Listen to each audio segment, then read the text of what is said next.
Welcome to a brand new episode of the One More Thing podcast. It's been a little while. We've been very, very busy out in the fields and doing lots of other stuff, but we are back and we are back with an incredible artist to speak to who's got an amazing story, has been a consistent tour de force in all forms of drum and bass for as long as I've been a journalist, really. In fact, you were one of the very first people that I ever interviewed. It is High Contrast. How are you doing? Hello there, Dave. Yeah, call me Lincoln. Sometimes people are like, so high contrast, and it just feels very formal. And we've known each other so long, yeah. So just call Yeah, me Lincoln or Link, and yeah, we're all good. I will do, Link. And I'm going to start with an icebreaker. I like to start these podcasts with something different, something that either relates to like interviews that we've done or quotes like from interviews or something like that, or an observation that I've made. And I was trying to count how many times we've done interviews. Because it is, I think you're up there with Andy C, excluding people who I've done books with, because obviously spoke to them like daily for 18 months. But just artists to interview, I reckon you're up there with Andy C in terms of somebody who I've interviewed the most Right, in my entire career. that's good. Yeah, I know for all different, every different publication, including like Buzz magazine, the very first magazine that I ever wrote for, and it was one of you were the second ever interview that I did in person. We were sitting in Emporium, but in all these years of meeting each other around the world, doing interviews and stuff, there's one thing I've never ever said to you, and I think men should say this to each other more often anyway. It's I want to pay you a compliment. I really like Oh, your style. You always look really, really smart. Your aesthetic is fucking wicked. And I've thought that since High Society, since the oh, suit thank you. up on the rooftop. And I was thinking this when I was watching your video and you're announcing the new album and you're on the phone and you got your blazer on. And it's just every little attention to detail is spent there. Your look and how you present yourself is clearly an important thing to you. Is that a correct observation? What are your thoughts on that? And yeah, props. You always look wicked though. Well, thank you very much, and I feel like I should have dressed up more for this podcast now. No, you are. um, You're wearing a shirt. You're wearing like for if we're just doing the audio version. Don't know if we're going to do video yeah, or audio on this. No, you're still looking smart. No, you're wrapping your love for movies and your hat and stuff. Yeah, You always look I, smart. I mean, I have got a kind of a purple font of The Exorcist on my cap with a kind of purplish shirt. That was my thinking there. There But you go. you know, for me, the visual is where I'm coming from generally. Like with my music, you know, I see the music in my mind, and um, I think yeah, I would love it if I, looked more like, Brad Pitt or someone. But I do what I can with what I've got, and I think almost like no matter how you look, this is something Voltage actually I said in a conversation because he's a guy who's always like very stylish Oh and man, yeah. he was saying like it doesn't matter like how good looking you are or ugly whatever, you can still dress well and have style and an aesthetic, and yeah, I absolutely agree with that. Where for me, I um, I think of High Contrast as a character that I'm playing. So that is why I kind of put the thought into what I'm seen wearing as much as possible. You know, I would love to wear like, some kind of, you know, a kind of aquamarine pastel suit, to gigs, but it's just not practical. Like you get too hot at gigs, so often you do just have to go the t-shirt and jeans route, But there is part of me that would love to like fully go into, having some kind of a curated fashion thing going on, when I'm performing. Sometimes, the right venue is possible, but yeah, for me, like High Contrast is a character, and it's like I like that as kind of a buffer from my real self, and yeah, to me, as much as the music is a creation, the high contrast persona is a creation as well, and I like that because it's, you know, it's like creating a character for a movie or something, you know, and there's Yeah. obviously a strong connection with, you know, who I am personally, but it's kind of like a constructed version of myself, a more kind of, I don't know, flamboyant or Yeah. designed, you know, accentuated version of myself. And you know, because I probably in my day-to-day life I'm more mundane, but I like to kind of create this character, you know, and that's fun to me. And it kind of goes against a lot of what you have today on social media with artists, where it's like, you know, them eating toast and being, you know, completely on the level real, and you know, supposedly real, and you know, having this kind of very personal kind of parasocial relationship with the audience. That has been a thing with social media, I feel. But to me, it's much more interesting actually if an artist is creating a persona, and it, you know, I feel like it should come naturally from yourself. But if you've created it with thought and out of just kind of artistic reasons and not like monetary reasons, like you're trying to present a kind of more marketable version of yourself or something, you know, if it's tied in with what you were doing musically as an artist, then I think having that kind of created persona is a good thing to do. Massively, massively. And there's two things you kind of touched on. One is that buffer. So you can have a bit of yourself, you can keep a bit of yourself back. The world doesn't know Lincoln Barrett, they know high contrast. And I think that's so important just for your own mental health, especially when you're at the levels which you've taken your career to. In that way, you know, you've been incredibly high profile. A lot of people would recognize you. So to be able to kind of keep that back and preserve some of yourself, I think is really important. And another thing is kind of how it relates to your music in the way that, I mean, you say, you know, when you were coming up with this look and when you were dressing up in a suit on top of a high rise, I don't know where that would have been in high society. I imagine probably somewhere.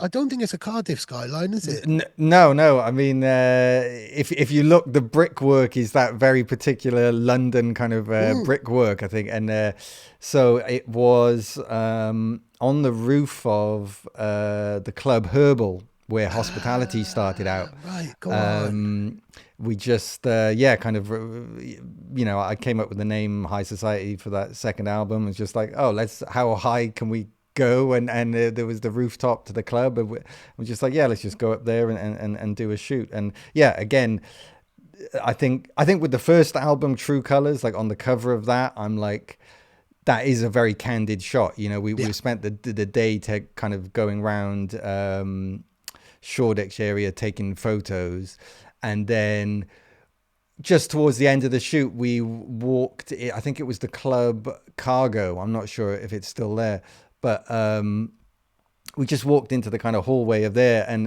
the photographer Gree, I think her name was, you know, she could say, oh, just crouch down and take a shot there, and you just like very quickly, you know, spur of the moment thing, and I think that made sense to me because the album was called True Colors, the first one, and so having this kind of true Mm. candid photo of me, that made sense. And then with High Society, that felt like that was like the affectation and creating this character, then, you know, where I'd grown my hair, and you know, coming up with this idea of like a high society, like this fantasy world that was so kind of removed from a lot of what drum and bass iconography is, you know, Mm. and that's what was the appeal to me, that you know, kind of creating this fantasy world, but yeah, I mean, I probably wouldn't call something high society today because there's more connotations with that now, and issues of class and things, Mm.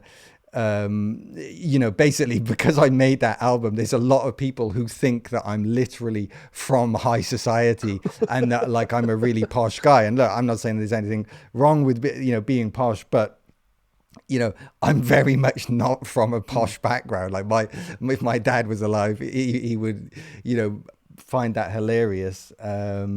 That people think that, but like, you know, I've heard like Americans like, you know, refer to me as like, oh yeah, he's like a really posh kind of country gent or something. So it's like, uh, yeah, I'd be more hesitant doing something like that now, because people, I think, take things so literally, and there's no nuance on social media. Mm. Whereas to me, it was just obvious to me I was creating a character, and this was just like a fantasy type thing, and not meant to be real, you know. Oh, massively. And I think because I already knew you anyway, I could tell that anyway and didn't come to those conclusions. And you're right about how much time has changed and how much but there is no nuance whatsoever, really, and you wouldn't be given space to kind of explain that. But what I really liked is the kind of, and it fits in with everything that we're going to talk about with the new album, where you're at, and how you approach with music in general, is this kind of timeliness. Like it's steeped in history. There's, certainly if we move on to Tough Guys, then the following album or anything else that you've done, there's elements, there's a retro futurism, but also like when I look at the kind of the video that you've made for your album, when you're in your blazer and stuff, there's almost like a kind of Orwellian kind of aspect as well, of like the kind of dark, how we've imagined the future to be and ended up making it a bit like that. There's this kind of, part 20s, part 50s, part somewhere in the future in an or another parallel universe, that there's something that you can relate to. It's slightly old, it's slightly new, it's not of its time. And like you say, certainly when you were coming up with this imagery and developing who High Contrast could be, both visually and sonically, this was quite against the grain to how most drum and bass was presented in that type of way, really, wasn't it? Yeah, and yeah, with the third album, Tough Guys Don't Dance, that was like even more of a creation where, you know, obviously I'm not a tough guy, you know, Mm. and it felt like people got the gag there, you know. But again, today I'm not sure I would call an album that, because I feel like again the nuance is lost, and people seem less there's less media literacy, you know, like people almost, like just staggeringly not getting works of art, you know. For example, the way the Wolf of Wall Street has Mm. become like an emblem of like kind of finance bros, and that it's like there's a lot of people who like take it as a kind of life goals type Motivational. thing, yeah. And Yeah. it's like, you know, clearly Martin Scorsese thinks these guys are not good guys, Mm. and is not showing them in a good light, you know. And people are like, oh, that movie is like, you know, glorifying them. And it's like, well, no, I mean, he's not like beating you over the head saying like these are the bad dudes, but like there's more nuance to him, you know. But he's really just letting people kind of you know, show themselves up, you know, and Mm. letting the characters kind of like um yeah, you know, they're kind of crucifying themselves because they're of how they're acting, you know. And it's not like being overt in say like, you know, making out that they're like villains twirling their mustaches, but you know, it's leaving it to the audience to be like, oh yeah, you know, this is all fun and games until people start getting hurt, and actually these are like corrupt guys ripping people off. So again, you know, just the way that Wolf of Wall Street is misunderstood, it makes me think like Tough Guys Don't Dance today would be misunderstood, and people be like, oh, you think you're hard, you know, call yourself tough guys. It's like, no, clearly that's not where I'm coming from. And again, like, yeah, with the artwork on that, it's like a more kind of illustrative painterly style, you know, Mm. and again wearing the suit and that. And yeah, I think, you know, for me contrast is just one of the things I'm always looking for in anything I make, music or visuals. And so the fact that like in drum and bass there was you know, things have definitely loosened up more in recent years, but you know, it was like almost a uniform of people wearing kind of we're both wearing caps now, but you know, caps and Hoodies, sportswear leisure wear. and yeah. And it's like, look, I wear that stuff as well all the time, but for the character of High Contrast, I just, you want to stand out as an artist, and so like having the long hair, the big hair, and wearing these unusual outfits, it just helps you stand out and create a character. Definitely. There's so many other aspects of what you do and what how you've put yourself out into the world which kind of back that up as well. Like, something that I can identify with is being Welsh. And there's a large contingent of drum and bass artists coming from Wales. Like Wales has had a great influence on drum and bass, but you were definitely not the first by a long shot, but certainly the first to take it to the levels that you have done. So there's that, kind of that going against the grain. You were working inside the box as well. When we go right the way back to your earliest stuff, you're one of the earliest people to work inside the box. Your kind of sense of, yeah, that you weren't, like with the tough guys thing, like you were kind of playing there was, because I mean drum and bass has always kind of had that, and like you say, it has loosened up, but there was a kind of machoism to certain aspects of it, and you've always kind of effectively stuck your middle finger up in a, but not in such a crude way, but you've always gone against that. There's lots of other ways that you've kind of, very just naturally, just by being you and doing your own thing, you've kind of gone against the grain and shown that things can be done in a slightly different way, haven't you? Oh, thank you. Yeah. As I say, like contrast is something, I wasn't that clever that I'd like come up with a philosophy and name myself after that philosophy, but it was that I was drawn to contrast in music. And so that's where the name came from. But it was over time that I realized that, oh, actually, contrast is like this fundamental concept to everything I do. But then, like, in broader terms, I think all art and perhaps all sense of meaning in life, the universe, and everything is from contrast. Like without Mm, contrast, there is no meaning. Like the obvious binaries of day and night, good and evil, high and low. Those things do not make sense without their opposites. yeah, And just think of like a photograph. If there's no contrast in the photograph, you can't make out what it is. It is ill defined. It is bland and beige. So like the higher the contrast, the more interesting, defined, and powerful a work of art hopefully it is.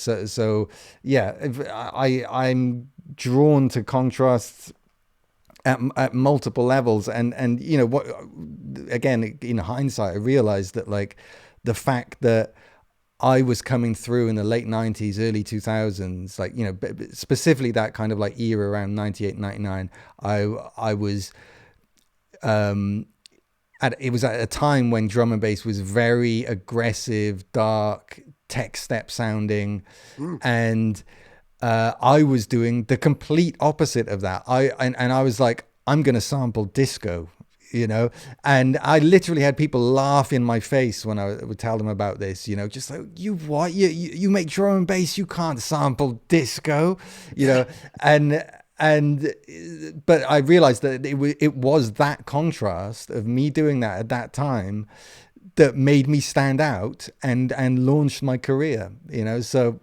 totally. I feel like contrast is the key. It's not just my name. Like I think it is the key to so much when it comes to art.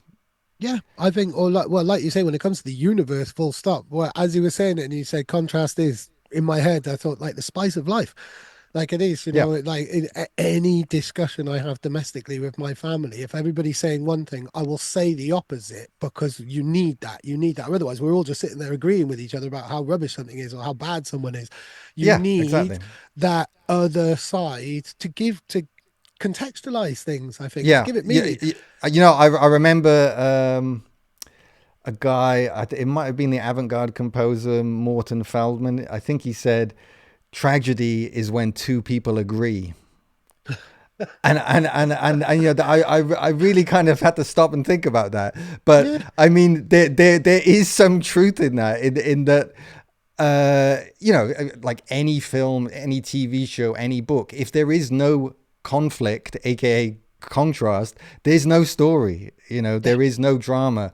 And it's the same, you know, with music. Like, if you don't have contrast in the music, it just becomes background music, it becomes wallpaper. And sometimes wallpaper is nice, we all need wallpaper sometimes, but for the most part, you don't want to make stuff that is wallpaper. You know. Yeah, and I mean that brings us really nicely onto the subject of Liquid in the way that that has been diluted. The idea of Liquid, which is the era of drum and bass that you really kind of catapulted yourself with, that you've now gone back into re-explore with Restoration, is this kind of concept of what one man's liquid is another man's like water, really, I guess, at the end of the day. But I mean, I just want to go back. So I pulled out some quotes from previous interviews. And there's one, you almost said it word for word, about going in and asking for disco and being met with. So this was the last interview that we did on One More Thing, when it was the anniversary of True Colors. And you said people like, what do you want about your D&B head? You can't use disco. And there was a backlash. And you even had a death threat from someone in Canada telling you were ruining drum and bass. And I think you said it and he carried on. And I can't, there's nothing in the interview to say that I followed that up. So I need closure on that. Like, was that the first time you'd had a death threat? And I've had death threats in drum and Oh bass as well. no, They're not particularly pleasant, but you no. move on, and it's strength of character and stuff like that. And it means that people are really fiercely, passionate about this culture, which is really good. And it's two people not agreeing with each other, so it's not Yeah. a tragedy. So I mean, yeah, what happened in that situation?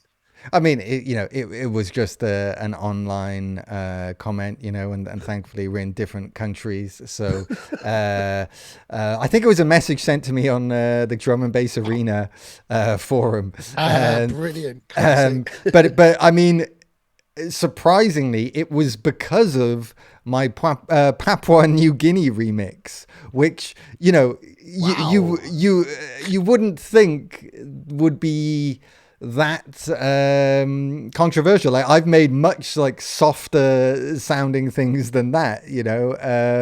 Just wait So until you hear the Adele remix. um, so yeah, I mean, there's another quote I like, which is, if you make something and it doesn't upset anyone, then you've probably done a bad job, you know. Yeah. And I remember I said that to a young guy I was working with back at Catapult Records, you know, and he didn't get it. He was just like, what are you talking about? You know, you want to make something that everyone likes. And I'm like, no, I mean, the first of all, that is basically impossible. But like, secondly, like, I mean, if you make something that just has absolute mass appeal, it just means there is no edge to it, you know. And I think there has to be something provocative about what you do, you know. Even if you're making, like, you know, for you know, you could be like, well, making chill drum and bass, or smooth drum and bass, like, isn't that like just making something more accessible? But it's like,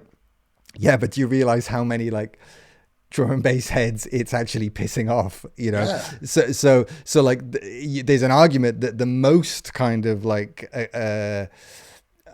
easy way to go would be to make something that actually really appeals to the majority of drum and bass heads, you know, that you're just absolutely ticking the box of just making something completely expected, you know, which might be, you know, a stripped back drum and bass track with a filthy bass line, you know.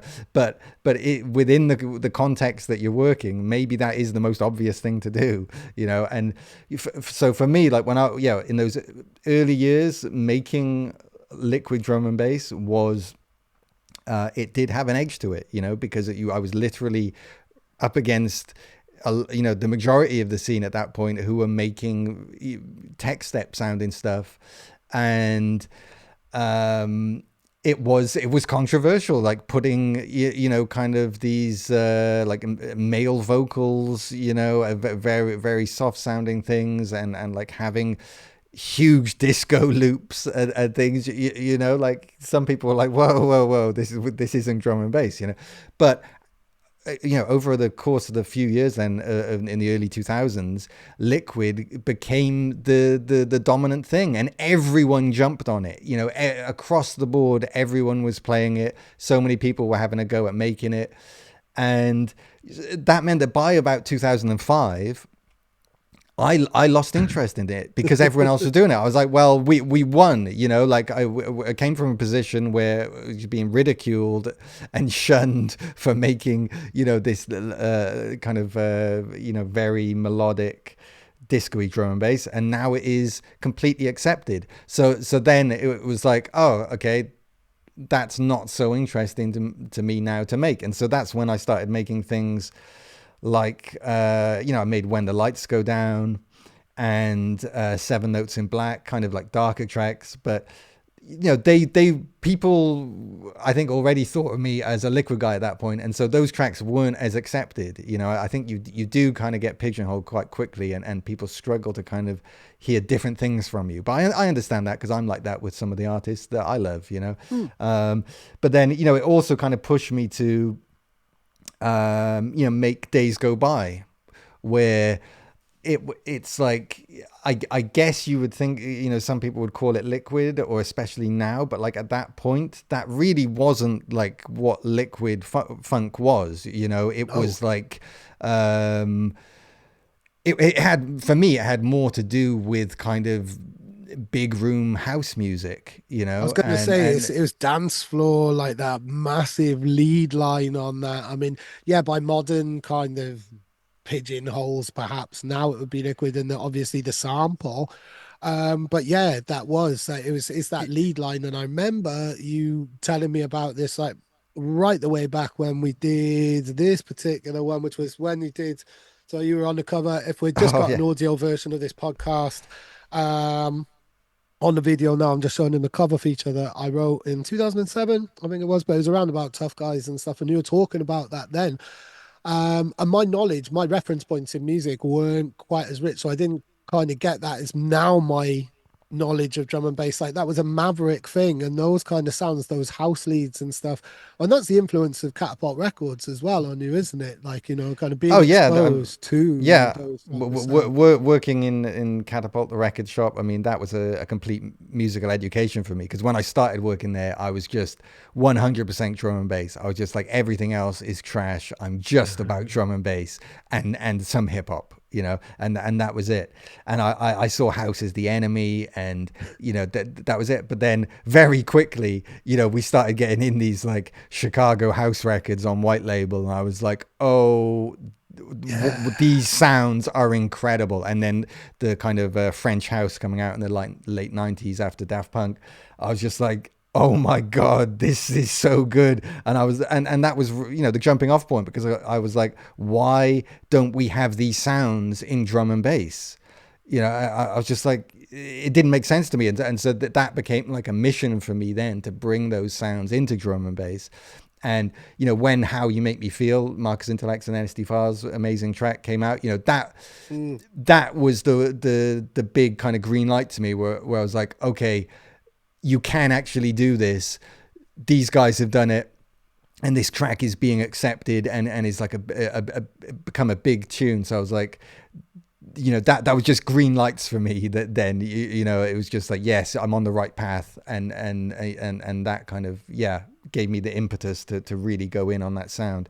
But yeah, by the mid 2000s, I was like trying to draw influence from other places, and the different type of house music, and I guess with like Days Go By, the kind of the somewhat radical leap there was that the bass line was just on sixteenths, completely repetitive, just da da da Mm. da da da da, which kind of goes against a lot of like the grooving drum and bass, and having a more like, even if it's a dark bass line, that you're having a few different notes and a melodic kind of shape to it, just having this kind of constant wall of bass hitting you with that Yeah. arpeggiating sub.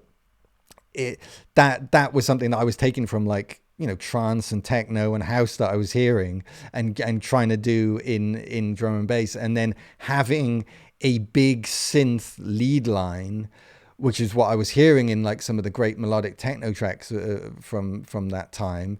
Mm. And I don't know if anyone had done that before. Maybe John B with his trance and bass stuff. He was kind of He was like on that kind of route on as that well. tip, but that the Days Go By to me was the first big attempt to like have a huge synth line as the hook for the, maybe people can correct me on that, because I'd love to hear like stuff that did that before, if that's the case. But I feel like that track really caught on then in Europe especially, and seemed to have been a starting point for that new kind of brand of I think Newtone called it power liquid, Our you know liquid, uh yeah. and which is basically kind of what liquidity Mm. do a lot of, and that to a lot of people that liquidity sound is what liquid is today. Whereas to me, that when people say liquid, I'm still thinking of what it was in 2000, and what Fabio was pioneering at Swerve. And the liquidity sound is like an offshoot from that. But again, I think that is that original sound, it kind of got sidelined, and that's why now 20 years later I've come back to Yeah. making this original liquid funk sound with the Restoration album, because we've got the power liquid and it's great and it's doing its thing, and then you've got like very very chill liquid stuff as well, which is beautiful, doing its thing. But like for me, there was a space in between those two places where it was still dance floor, but it had the big melodies, and also what is missing from all of this is the kind of soul Samples. samples, and Yeah. those melodic elements from the 60s and 70s into the early 80s that liquid funk to me was built on. Yeah. And I'm kind of looking around and like, why is no one doing this now? So where I kind of like stepped away from liquid funk around 2005, now in 2024 I've come back to it because it's fresh again to me. People aren't doing it, and I felt I inspired, and that I could put my own kind of like new twist on it. Definitely. So there's loads of stuff I want to pull up on there, and hopefully I'll remember to pull up all of it. But I think like when we're talking about this particular era of liquid, especially for younger listeners or younger viewers, if this is on video, is that original liquid sound. Creative Source in particular, but obviously Hospital as well. But Hospital was still finding their feet. Creative Source came with the weight and the tenure and the clarity and vision of Fabio. And obviously Bookham as well, but it was more like Creative Source is that is the archetypal blueprint liquid label. And it kicked ass. It was heavy, it crunched, it had a groove, it would yeah, have melody and soul and disco elements and all of these things, but it was heavy music as well, though, wasn't it? There was nothing lightweight about that style of liquid, and especially when you listen back, like Carlito and Addiction Records and stuff like that, and the stuff on Defunct as well. There was loads of really interesting, quite gritty, heavy soul records in there, wasn't there? Yeah, I mean, Compared maybe. to like the Conflicts and the Messiahs and the Renegade Hardwares and the other Yes. side of drum and bass, it was light. But Yeah. when we listen back to it and when you listen to those records, like it's still this wasn't chill out music, was it? Yeah, and I think there was a range there as well. There could be very mellow things like what those guys called State of Grace, maybe on Creative Source, that did like incredible, like just basically full on jazz fusion Mm-hmm. records with live instruments. But the caliber would come with some heavy bass lines. That there would be a real weight to it, and it wasn't so clear cut, that it was just this one very particular idea of what liquid is. And Mm-hmm. again, Marcus Intellects and SD Files, they would come with heavy bassline tunes, as well as more musical things. So I think that, the concept of liquid was much more fluid, if you pardon the pun, and um, Fabio would drop a heavy amen tune at Swerve occasionally. I think all good DJs, they should have, some shape to their sets, that there are peaks and troughs, and that even in a liquid funk set, it's not. It's not this rigid idea of like it can only be this very Mm, one narrow, particular sound. So uh, yeah, I'm just rambling there, but no, yeah, definitely. you're right. There was there. I don't know if it's because of the way the music was made then, or like the how much sampling was a big part of making the music, but it feels like in more recent years that sound has kind of been lost, and yeah, I've tried to get back to it. Definitely. I've got some really interesting thoughts on some of the things that you sample on restoration. But it's something like obviously you've been through a bit of a kind of jungle renaissance or exploration in the previous album, and you seem to bounce between the two. When I look back to the cover feature that we did 16 years ago, you talk about, kind of having been through a kind of jungle influence. The really early sounds that got you into this were old Jungle Mania tapes that your dad had brought back from car boot sales, I think, for you and stuff. And you kind of flip between the two. Um, but there's something that you said in a previous interview about kind of, I'm interested to know why you've come back round to this point in your career and you're reinvestigating some of those sounds that really kind of galvanized the first part of your career.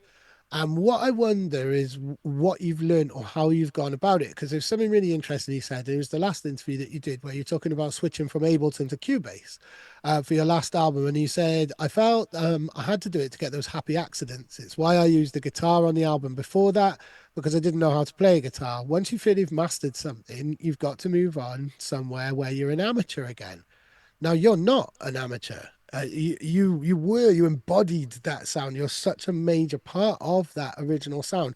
So how did you go back to that kind of mindset where you are making yourself vulnerable to mistakes and you're not following a template or a process and you are putting yourself out there and seeing what you can create and in that really exciting creative state? How did you get into that? How did you recreate that type of experience for restoration? Yeah, I think with each album, I tried to not repeat what the previous one did. Yeah. So uh, on Night Gallery, it was a multi-genre album, and as you said, I was using a guitar for the first time, and I also denied myself using Serum, the VST instrument, which everyone uses in drum and bass. Mm. I denied myself using that. Brilliant. Properly To limiting yourself then. yeah. I mean, this is a thing I talk about quite often, of limitations being essential to creativity, and that it's counterintuitive to a lot of artists, but because it's so natural for us to like complain and say, oh, if only I didn't have to make it sound this way, or I could do this in whilst working in the genre, or if only I had this piece of equipment, and it's like, no, actually all those limitations are are essential, and you probably need more limitations to push you even further, and I think genre itself is a wonderful limitation. Like you are narrowing down so many of the possibilities with genre, which is exactly what you want, because if you say to an artist, oh, make anything, it's like, well, where do you even begin? Like, but if you say, oh, write me a song, about what you had for dinner last night, like, okay, it's not interesting, but that might be it's a jumping off point, and it's like, oh, it's narrowed it down, it's like, oh, how can I make that interesting, and I think we need these kind of like provocations or writing prompts, Mm. and so yeah, limitations essential. So each album, kind of has that, where the agony and ecstasy album, the limitation was I wasn't using any samples, whereas I'd made 3 albums full of samples, and then that one there was no samples. Night Gallery was doing a multi-genre album and using a guitar when I can't play guitar. And then Notes from the Underground was, okay, I'm going to make a jungle album. And initially I thought to myself, I want to make a jungle album with the limitation that I won't use any of the original old jungle drum breaks, like the Brilliant. Amen, the Think break, Funky Drummer, and I tried, but I quickly realized that without those, it just didn't feel like jungle. Now maybe I'm just not a good enough artist, and there's people out there who can make things that totally feel like jungle, but they're not using those jungle drum breaks that are so well known. I would love to hear that. If anyone can point me towards that, I really would like to hear it, because yeah, I just really quickly felt I couldn't actually make something that was doing it for me as jungle tracks without those sounds.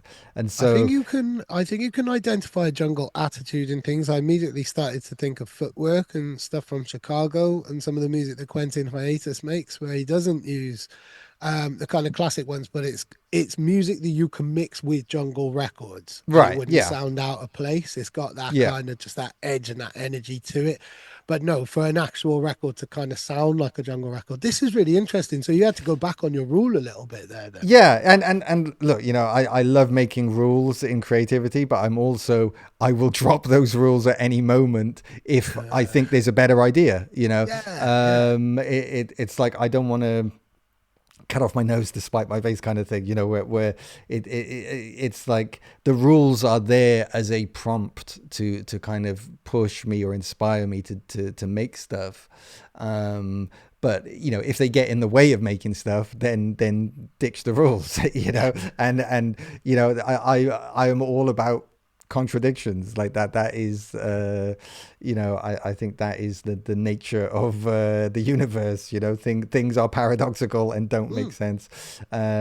So yeah, so once I accepted that I had to use those breaks to make the kind of tracks I wanted to hear. It became about the limitation of using old samplers as much as possible, and having self-imposed kind of time limits on making the tracks, because I think a lot of jungle tracks were made very quickly. People were renting out studios for a mm, few hours.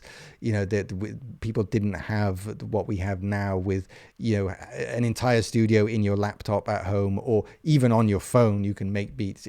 So I was trying to get that vibe of working quickly and as simply as possible, and the the stuff I learned making that jungle album using samplers and various bits of hardware, which I'd never really used before. I was, as you said, I was making stuff in the box for like 20 years, so that was a limitation in itself. Trying mm. to use hardware that I was not familiar with, and then when I started then thinking about what to follow that up with, and being like, oh, it's 20 years since Liquid Funk blew up, and I was just like, oh, I haven't actually made a 100% Liquid Funk album since probably, I mean, maybe ever, like really, like maybe True Colors. I don't know. Amen Sister is more a jungle tune to me, but Mm. so I was like, actually, I'm gonna make a Liquid album, but I am going to use as samplers and samples throughout the album, as a limitation, and really trying not to add, with the DAWs we have today, like Cubase and Ableton. You have an infinite amount of tracks. You can add as many layers as you want to something. You can add any kind of sound possible, and it's like that is too much freedom. So I was like really trying to limit myself to having a sample, and then seeing how far I can push that sample within a track and trying not to add any other element unless I really, really felt the track needed it. So like on Beano Right. Rain, it's like there's the initial kind of Beano Rain main loop, and then you hear me like cutting it up on the pads on the sampler one way, and then it breaks down to like a hip hop version where I've flipped it a different way, and just trying to like wring as much life out of a sample as possible Brilliant. before reaching for any other elements. And like I really kind of like sweat about like adding another hi-hat. It's like I'm trying to use as few elements as possible, but make the most of them that I can, and that is my kind of current production philosophy. Use the least amount possible, but do the most you can with it. Yeah, definitely. Like pure efficiency in that type of way. I think that's great. And I think you're now using some of the machines that would have been used back in the day, but you would never have been able to afford or anything or have access to. So I Yeah, I think, mean is that that another way that you're kind of pushing yourself to do something different or get back into that kind of amateur state yeah. again in a way? Yeah, I mean, there's some kind of irony there that, like, when I was making these tunes, 20 odd years ago, I was all in the computer, just an in the box guy, whereas everyone else was using hardware for the most part. Whereas, like, today, everyone is working in the box for the most part, and I'm trying to do stuff with the hardware and the samplers and that. So, yeah, there was something about that just kind of seemed fitting and felt like the right time to do this album, and yeah, I just felt inspired. Yeah. Were there any points? Because you don't like treading over old ground. Everything has to do something new. You said that exactly just moments ago, and you want to push yourself. So were there moments where you were a little bit too close to where you were 20 or so, 23 years ago, in that type of sense, where you almost had to push yourself away from that or have to have a rethink about what you were doing? Because yeah, you're not one. This isn't an exercise in nostalgia, is it? Yeah, I mean, I guess there is a degree of nostalgia to it, and Mm. I I would, um yeah, I would say that we, generally I'm feeling like dance music used to be about the future, and now it's about the past, and I include drum and bass in that as well. Oh man, that hit and me. You're right. and As and but I'm part of that, like I just a couple of years ago I made that retro jungle album and this liquid funk album. Now in both cases it's like I am totally drawing on the past, but I'm trying to do it in a way new for me, and hopefully bringing all my years of experience to these sounds, and it gives them a fresher feeling. But yeah, I accept that some people might be like, oh, it's not moving things forward. It's too much like the past. Uh, I would also kind of push back against that, and just say that, like, I I do like repetition, whether it is within music or within an artist's career, and like I think repetition, you see it in artists having a blue period, where they're just repeating the same kind of thematic thing throughout the work, and one of my favorite film directors is Buñuel, and his films are so much about repetition. You look at Hitchcock; he just made one type of movie pretty much for his whole yeah, life, made over 50 movies, and people are like, oh, it's just all the same. He was just always repeating himself. But I'm like, in the bigger picture, yes, okay, you can see that there's a lot of repetition, but each movie to me is very different. He mm, always found a way to put a different perspective on it, even when he's working within the confines of a very narrow genre of the suspense movie. Um, like one film, he set it all in an apartment and it's all in one shot. Another movie, it all took place on a lifeboat. Like he was finding again these limitations, these ways of really kind of narrowing down the possibilities to very specific things, Mm. that were different each time, whilst also feeling the same. And so Yeah. um, I kind of felt like, if I'd just made another album that was trying to be like True Colors, and it was just being made in the same way, then yeah, it wouldn't be that interesting. I probably wouldn't be inspired to do it. But doing things like using samplers for real physical things now, and actually kind of pushing against the infinity of the digital workstation, that makes it more interesting to me. So Yeah. repetition and iteration, these are things that artists often use. Maybe not everyone will see it or be into it, but just for me personally, it was different enough that I felt inspired to do a whole album. Yeah, no, I love that. And it's given you, that's how you kind of really embolden your signature or find out what makes you you when you're dealing within those kind of quite tight parameters, really, in that way. But you're absolutely right. And repetition is key. It's how an audience gets to trust you as well and gets to, it's how you develop a kind of a faith or a loyalty from people who are supporting your music in that way, or how they might identify you in a way. And what's really interesting when we're talking about sampling is how time has added a whole other layer of things. So you've got some really classic samples. There's loads of really interesting samples on the album, but two that really stand out to me. So there's I Love You So. But now, because to a lot of people, they're going to recognize the last place it was sampled and not the source. So with I Love You So, like that was Cassius about 13 years ago. But then originally it was Sarah Richardson. I had to look up the original source. And then, of course, Remember Me, which a lot of people kind of our age would remember from Blue Boy.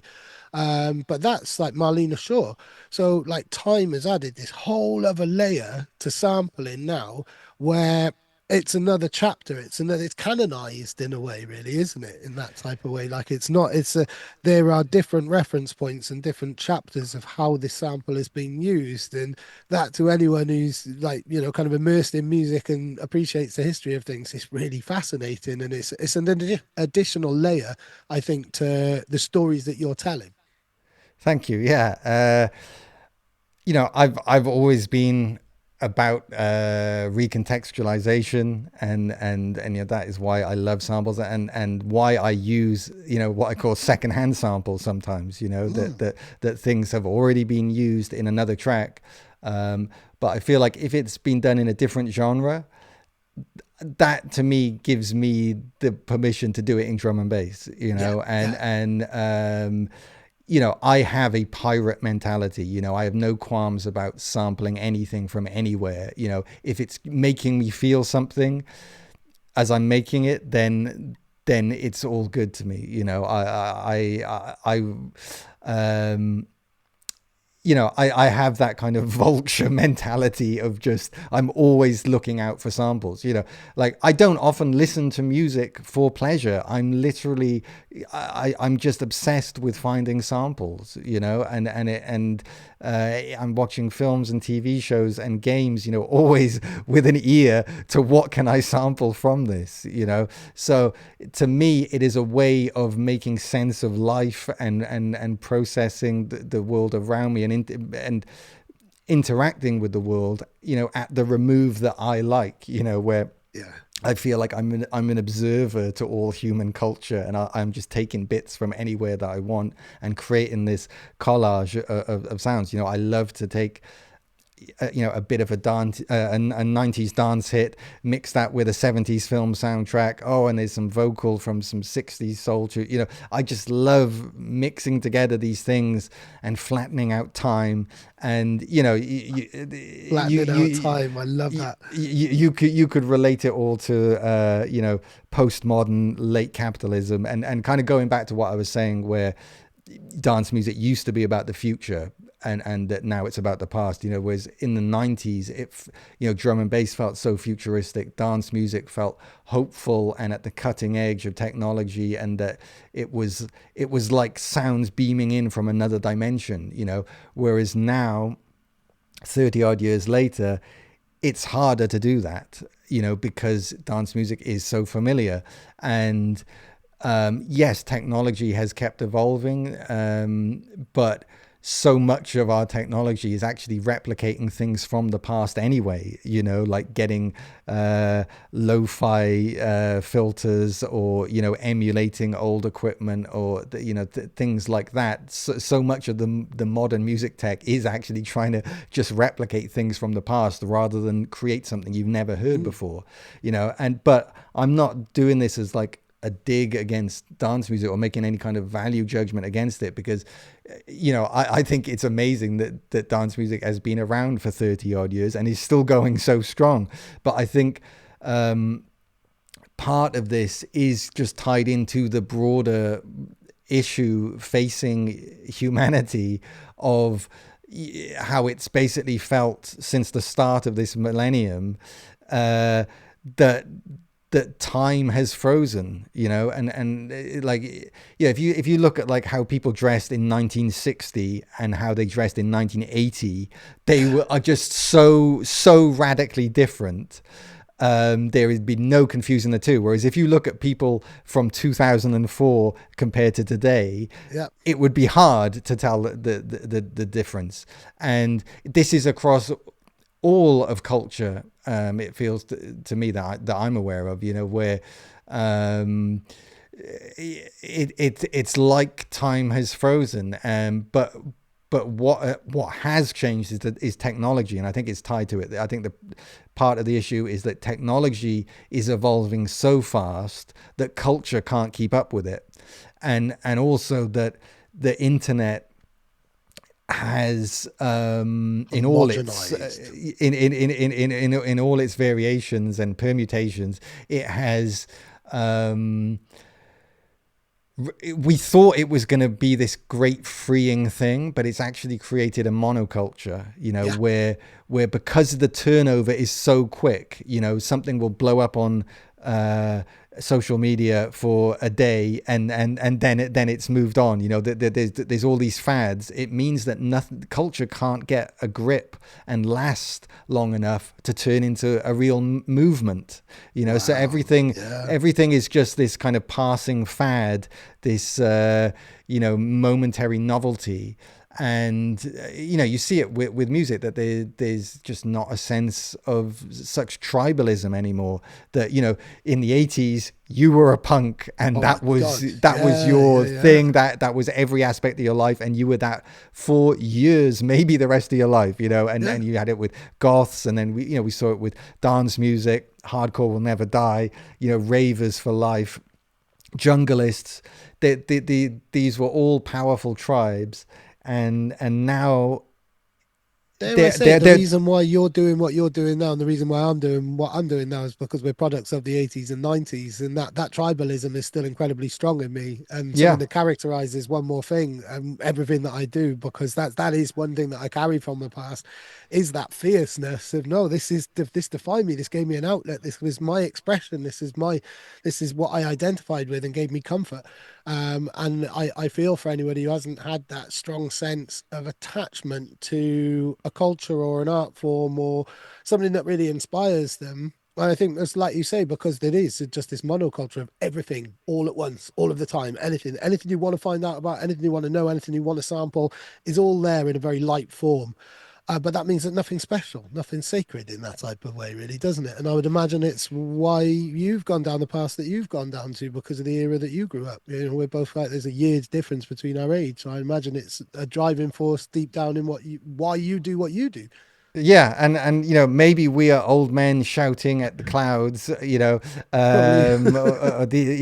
but and I'm not saying that we're inherently kind of right, or that there's any kind of value judgment here, really, because No. um, the younger generations, maybe they're like, well, no, I love the freedom of not being part of a tribe, and that they find identity in a different way. I don't, maybe, if that It's feels. definitely that. From speaking to my peers and my friends who are in a different generation, I also thought that it was like, when you're saying about flattening time, I really like that mental image that it created.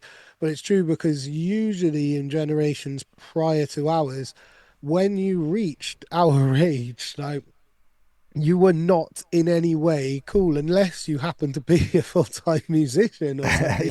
Yeah, Like the rock bands of the 60s were the first to really kind of smash down the doors, but it was social media which brought all generations together. And something that I really love is, and it's something that I can see a lot of people talking about now, people like Elijah and stuff, talking about kind of like age diversity, and that it's really important to acknowledge younger generations, but also older generations and stuff. But I think like social media has taken out a lot of those things which would separate you into, oh, right, I can tell what era you were brought up in because you just referenced that. But now anybody who spends enough time on social media or any type of internet will have reference points that could be shared with or would make logic. They've seen memes and stuff like that. So there's a lot of things which are kind of smash down age barriers. And I thought the internet, it's created this kind of just homogenous gloop of reference points, which you either get or you don't. And that's that, really, isn't it? And I think that's probably one of the other factors that's created this kind of time standing still thing that yeah, until you are grey and like you're literally decrepit or showing signs of like, actually being really, really old, some of the most important pioneers in electronic music are still relevant now, and they're in their 60s now. Fabio, who I really want to talk to you about, and your time at Swerve and stuff. He yeah. just had his 60th birthday, still killing it, still totally relevant, still knows, he's still completely switched on. Like that doesn't always happen really. And I think, while we've got those kind of guy like that while a culture gets bigger and there are new generations, there's 15-year-old kids making the music, there's 60-year-olds making the music, that's an exciting thing as well, isn't it? And something to be celebrated. Yeah, yeah, yeah, definitely. And I think because new movements can't get a foothold to last longer, they don't replace the old ones, and I think that's probably why there is still so much older cultural things still around today, and are still going, the one of the reasons why I felt like making a liquid funk album now is because it feels like there's a gap there, that the new things haven't come along, that I'm aware of. So or that really interests me. So, yeah, I think when you don't have the incoming future to replace it, the past will keep going. And again, we see that with the fact, Star Wars is still an ongoing concern, with or all the superheroes from the past still being an ongoing phenomenon. The the Disney thing, Mm.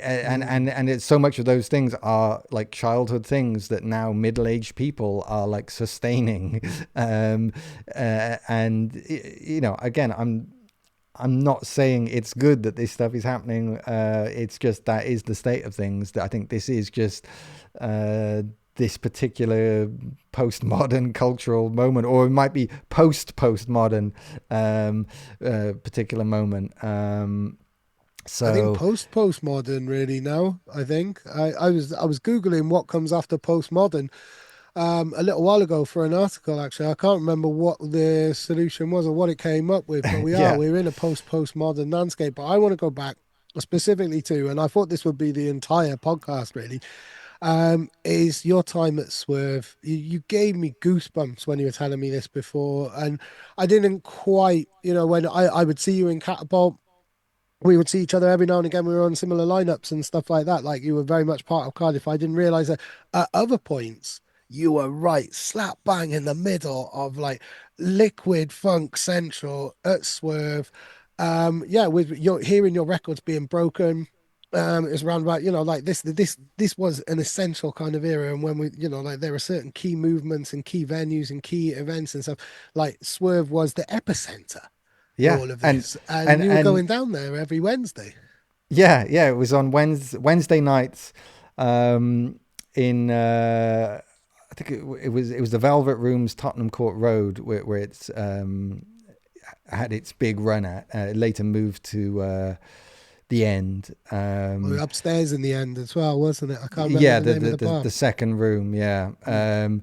But like that peak era at Swerve, sorry, at the Velvet Rooms, I mean, I started off just hearing Fabio talking about this on his Radio 1 show, and realizing, oh, this is the mecca for liquid funk drum and bass, and wanting to just go there, and as a punter, and then I would go there, and that is where I would meet people like Carlito and Addiction, like these people who were already heroes of mine. It was great to be to go there and be able to hang out and meet them. And at that point I had like a couple of tunes circulating on dub, so people were starting to get to know me, and doors were opening there, and then eventually I got to play at Swerve, and yeah, it was just an incredible night because at that point, like, there was no hospitality. There were, liquid funk didn't have this huge following. It was this very niche thing that was basically, you know being pioneered by Fabio, and it was happening at this one particular night. Yeah, And it was the start of a movement, and that's always really exciting to be right there at the beginning of something. And for just for me personally as a producer and DJ, like, what one of the great moments was hearing Fabio playing one of my tracks at that night. That just felt like the the stamp of approval. and yeah, and and then when I got to play there, then probably a couple months later, and I'd played some big tracks, liquid tracks, and they had a good reaction. But then I played Make It Tonight, and it just got the biggest reaction there, and that was when I was like, whoa, maybe I'm onto something here, because I've just played tracks by some of my favorite producers, and Make It Tonight actually, the crowd were hollering, and so that was a brilliant. huge boost to me, to keep on this path, and that I was on the right track, with this sound I was trying to make. um Brilliant. and yeah, again, I mean, we mentioned Cassius there with earlier with Loved You So, but Make It Tonight was me trying to make a Cassius tune in drum and Ah, bass. brilliant. So I guess some things never change, and again, back to repetition and iterations. That and again, I think like artists maybe don't want to acknowledge it, and I think the audience like to think of like art and artists being kind of like these pure creators, that they just come out with things, yeah, out of nothing, that it's Mm, just original, and it's just from them, and I'm like, nothing is made in a vacuum, everything comes from something, yes. and so often I feel like my tracks are like me trying to like sound like something else, but not succeeding. But in how I haven't succeeded in achieving that, what I've ended up making, Is other your people own. seem to like. And I almost think that if you're too good at copying other people, you won't be that successful, because you'll just sound like your imitation. Like if you look at like and I think crucially, like, the things you are trying to copy should come from outside of your genre. There should be enough of a remove where your interpretation of what they were doing becomes interesting, because you're putting it through a different lens. It's a different filter. And just thinking of like, say I hear a lot of people trying to copy Dimension these days, Mm. because he's got a great sound. He's very, very popular, and people, naturally kind of gravitate to wanting to sound like that. And I think especially early on in your career, you do kind of like copy people more, and then but eventually you need to kind of transcend that and have your own sound. But like the people who are like really good at copying Dimension, they're kind of shooting themselves in the foot, because all you're ever going to feel from listening to one of their tracks is, oh, that's a really good rip off of Dimension. It's like there has to be something different there, and I would generally say, don't try and sound like other drum and bass artists if you're making drum and bass. If you're a house producer and you're trying to make tunes that sound like Serum, that could be Brilliant. really interesting. I want to hear that. And in the So meantime, anyone who's being copied, the dimensions, the serums, the high contrast of the world, really generally, are a couple of steps ahead anyway. So you're never going to catch up with them yeah, in that exactly. type of way. You're always going to be playing catch up. I mean, it's kind of like with AI, where like AI models are based on existing artworks ripped off from people, and it's like, someone made the good point that like if you put like the first few Beatles albums into an AI machine, would it then lead to Sergeant Pepper, that album, which was so radical at the time? And it's like, no, the AI Yeah. wouldn't make that artistic leap, I think AI can be a great tool, like the AI tools, but the generative AI, I think, is less interesting. If you put aside even the ethical concerns, I think it's not going to create Sergeant Pepper's album. No. It's to me, AI is what you can do in terms of like getting samples from a track, using it as a tool to like Mm. split a track so you can take the vocal out of a sample. I think that is a great use of AI. Like that is just an artist using it as a tool to do something that they weren't able to do before, Oh but yeah, yeah, yeah. I've spoken to like coders and designers, and even I use it myself in terms of just being able to quickly get a design, like a backing on a graphic or something, as an independent business. It suddenly made things a lot more accessible to me, and it saved either a lot of time or a lot of money for me. And I think any creative, I thought I would have been scared about it as a writer. Fundamentally, I make a lot of my money from writing words.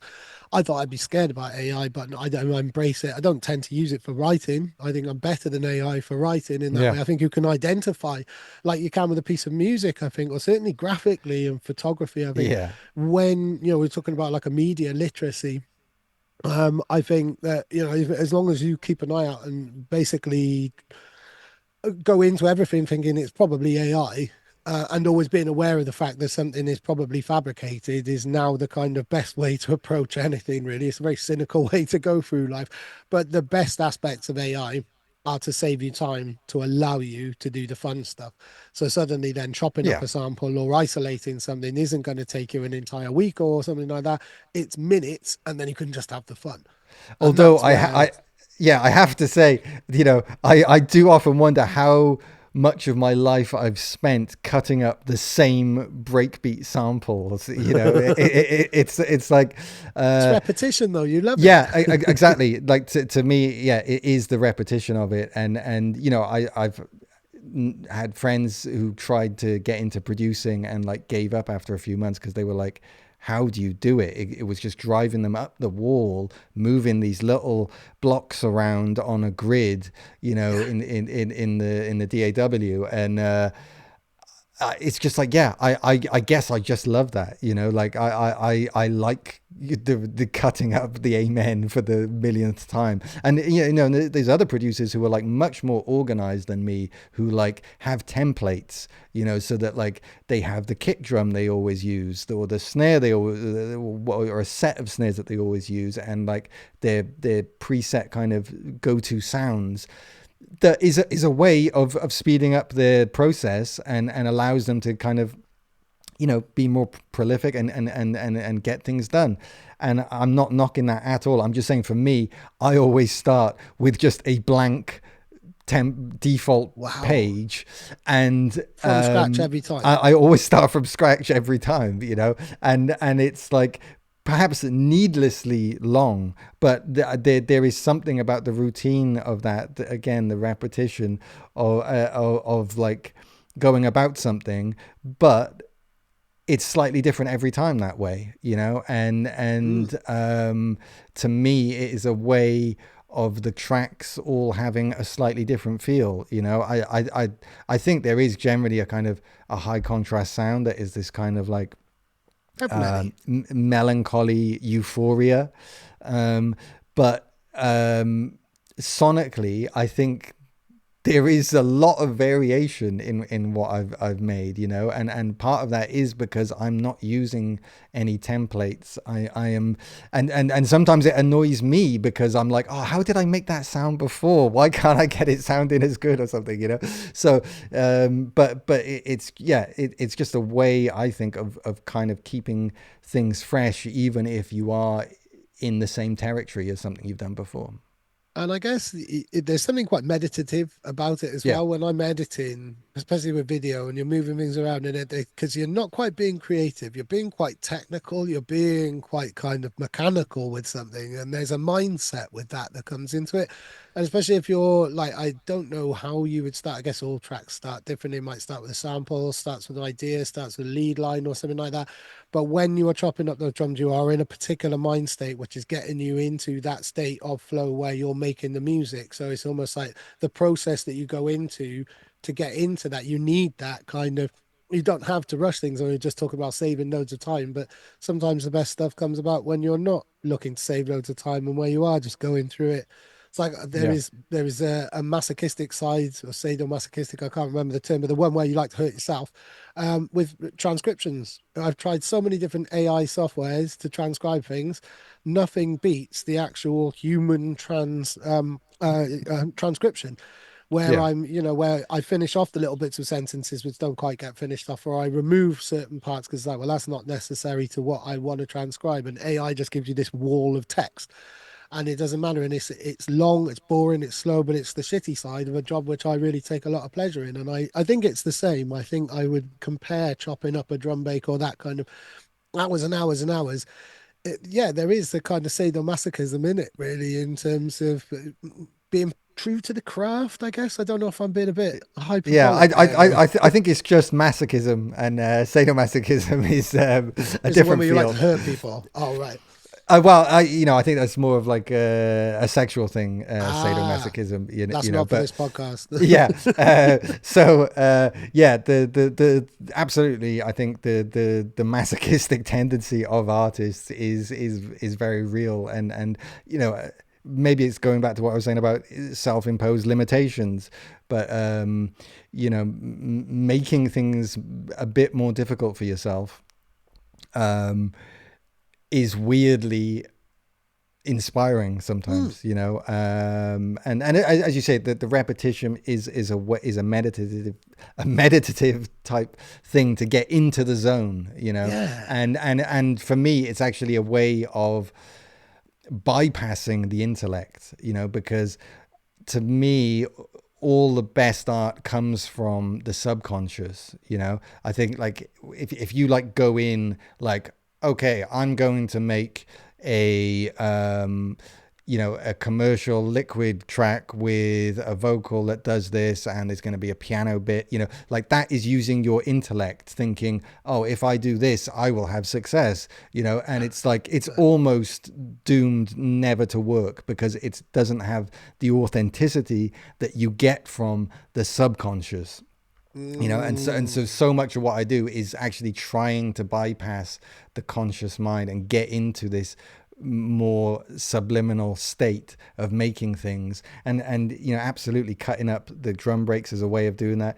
I find you do get that with the hardware sampler, when I'm like, just kind of, it's a little bit more laborious doing it that way, and just getting into that zone of cutting up the sample across the pads, and yeah, it's kind of like just zoning out, and I'm very wary of the conscious mind because I know that some of my tracks, thankfully not many, but there's a couple over the years where I know that they actually sound worse because kept working on it, thinking I was making them better, because I was like, oh, I know what this needs. Or I need to fix this in this track.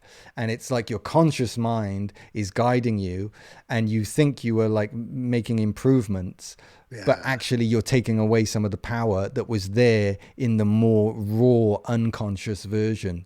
And so now I like the initial the most important point is the like initial burst of creativity you have, where the idea is born, Yeah. and then you must protect that at all costs, because anything you do once that moment has passed where you're in that zone, and the creation is born, then you are being too self-conscious and you're applying your Diluting intellect it to or it. Yeah. sullying it. Yeah, and yeah, yeah, and and you completely. and it's so easy to think that you're making it better because you're like, well, I'm going to put all these plugins on it that do all these good things to it, and I'm going to EQ that bad frequency out, and it'll be better. And it's like, maybe from a technical perspective it might be better, but you may well have killed the vibe of what you had.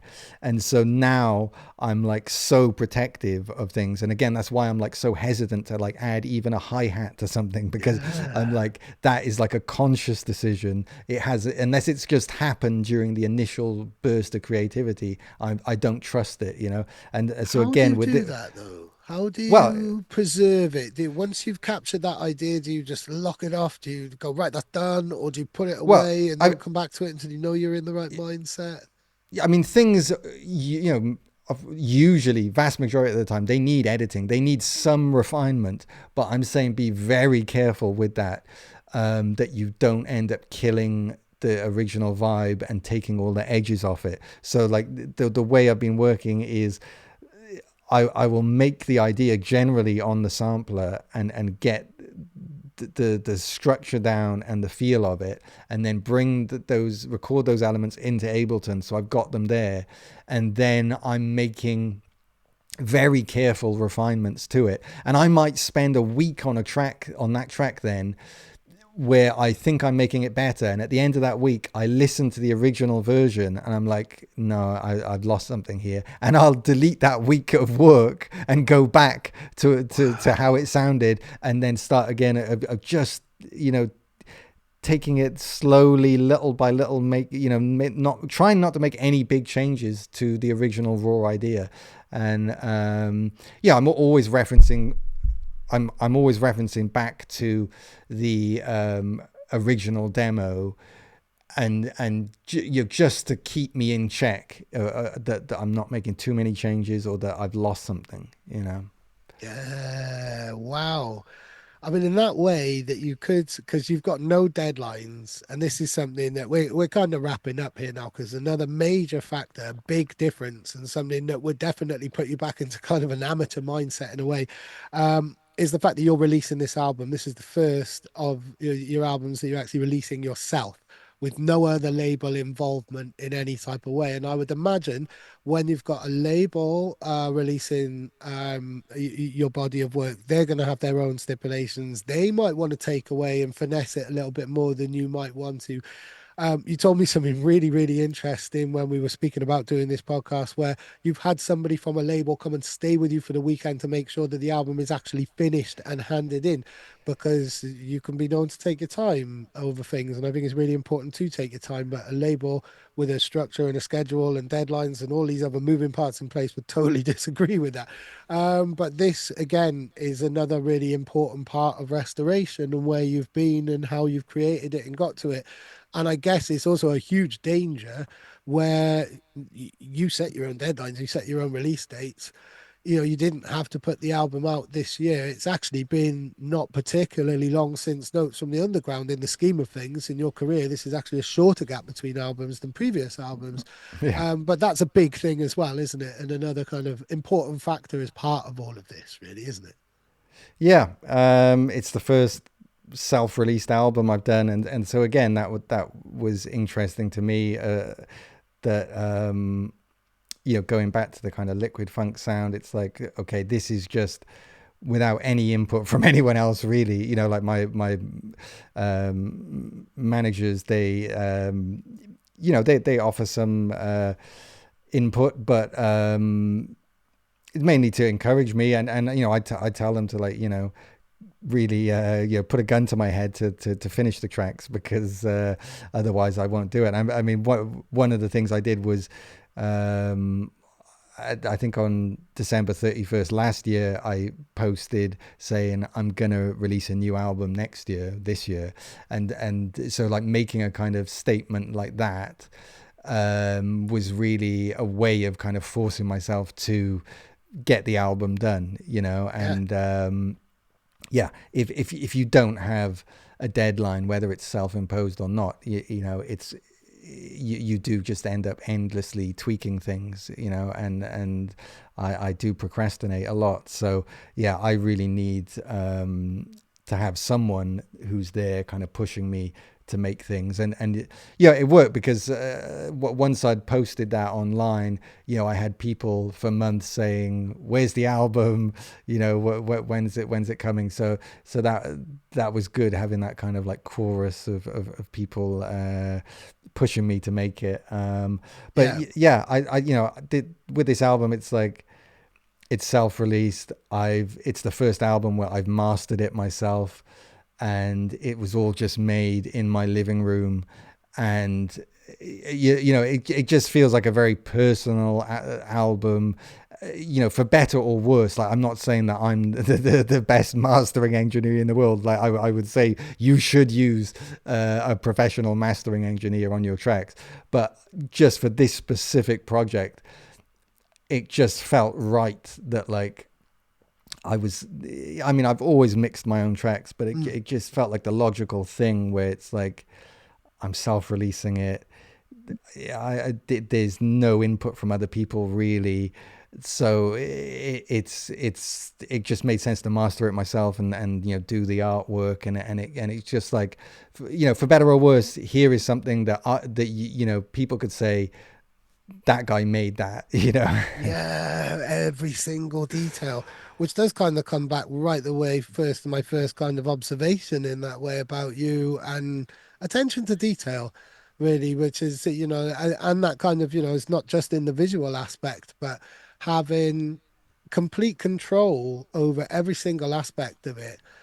And to be coming full circle in this way, that's got to be a really nice, fulfilling feeling. That's a closed loop in a way, really, isn't it? Or is it, that's an arrangement. Like, it's got to, Yeah. it feels significant just from me as an observation, like Oh, thank you. that must feel really cool for you. Like, Yeah, yeah, and it's like, I I guess I've always kind of worked this way, of like a lone guy at the computer. It's been like that since basically 1996, when I first started messing around with Cubase. It's um, yeah, there's certainly, it felt like kind of going back to the roots of it all, the back to basics approach, and just, this is me, this is what I do. that's brilliant. What do you do next? Yeah. I know this is a horrible question Mm, because you literally just like, this is your life's work to a certain extent, and an album always has to be, but even more so because of everything that we just said over the last hour or so. yeah.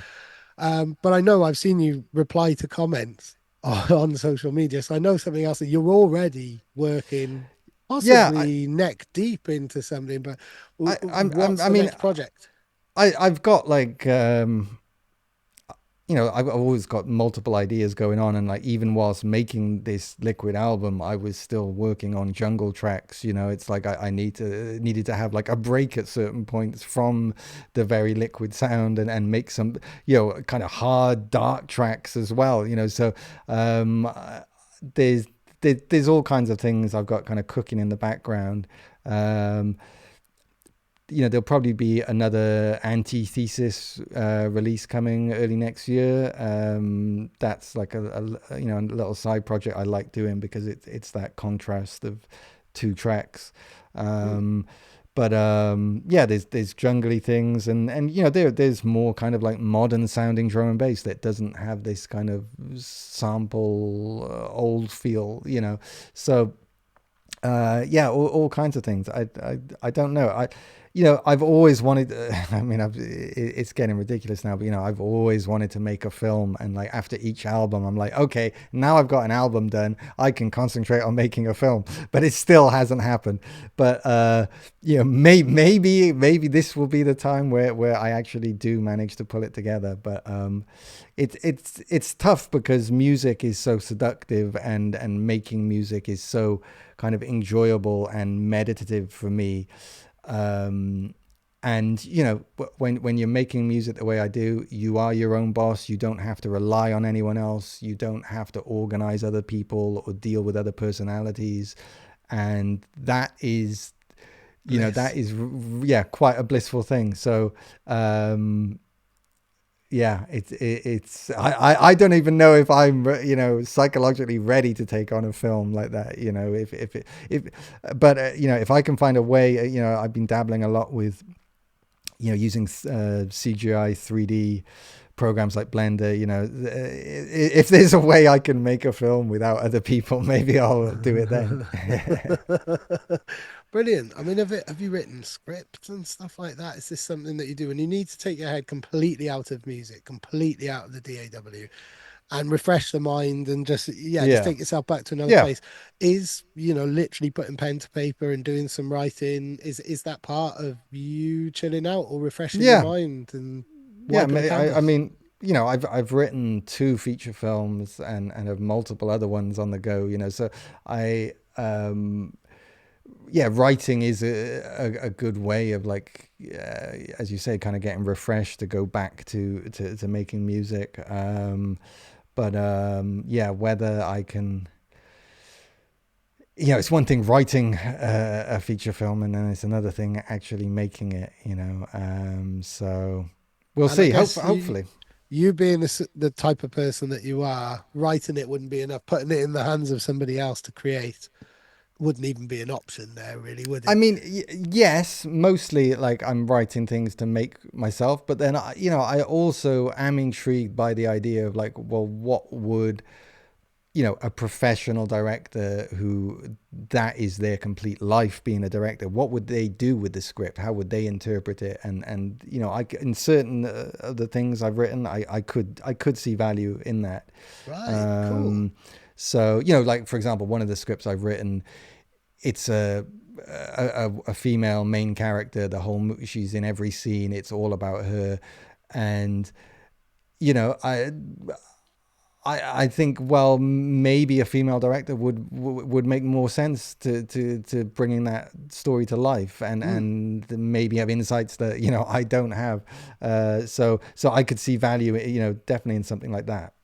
Wow. The mind boggles at what you're capable of or what is going to come from you next. And I wish you all the best of luck with all of that. And I Ah, hope that you do get to envision some of that. But I know that when you go into a project, you go into it completely with your heart, and your vision and nothing else, like purely artistically. And that's what makes it really exciting, I think. And again, it comes back to the attention to detail and the meaning of it all, really, I guess. So I'm excited for what comes next from you, be it visual, be it musical, or anything else, really. thank you, Dave. That's really nice, mate. And Cool. yeah, it's always a great time chatting with you. And I like how kind of far-reaching our conversations get. So Yeah, same, yeah, same.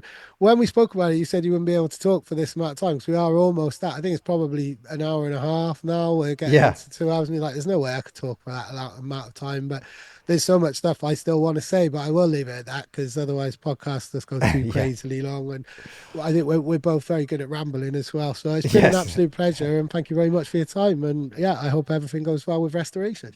Thank you very much, Dave. Take Awesome. care, mate. Nice one, man. You too. Thank you.